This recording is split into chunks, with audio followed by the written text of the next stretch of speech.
ఈరోజు మనం తెలివైన కోడలనే కథ గురించి తెలుసుకుందాం. ఒక ధనవంతుడు తన కొడుక్కి తెలివైన కోడలను వెతకాలి అని అనుకున్నాడు. దాంతో అతను రైతు వేషం వేసుకుని బియ్యం మూట తీసుకొని ఎవరైనా బియ్యానికి సరి సమానంగా నెయ్యి ఇచ్చి వీటిని తీసుకుంటారని అరుచుకుంటూ వీధుల్లో తిరగసాగాడు. అది విని అందరూ నవ్వసాగారు.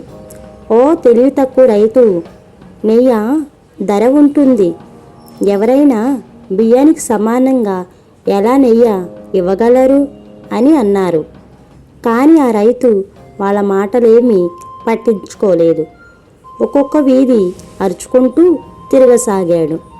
ఆ ఊరిలో ఒక అమ్మాయి ఉంది. ఆ అమ్మాయి చాలా తెలివైనది.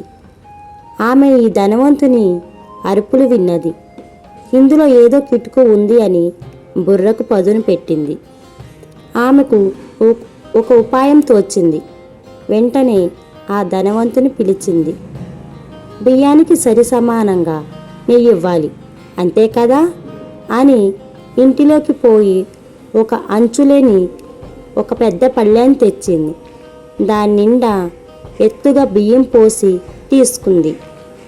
ఇప్పుడు ఆ పళ్ళెం నిండా బియ్యం తీసుకున్నా కాబట్టి ఇదే పళ్ళెం నిండా నెయ్యి తీసుకో అంటూ ఇంటిలోకి పోయి కాగబెట్టిన వేడి వేడి నెయ్యి తీసుకొచ్చింది.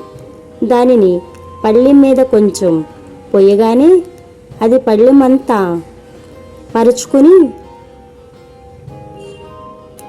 అంచులు లేకపోవడంతో కిందికి కారింది.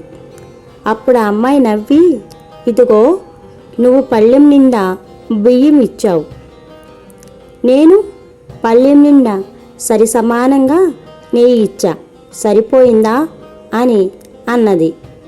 అది చూసి అక్కడున్న వాళ్ళందరూ ఆ అమ్మాయి తెలివికి మెచ్చుకున్నారు.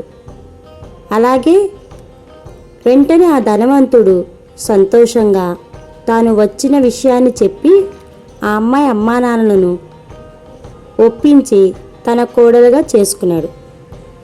ఓకే ఫ్రెండ్స్, ఈ వీడియో నచ్చింది కదా, ప్లీజ్ లైక్ చేయండి.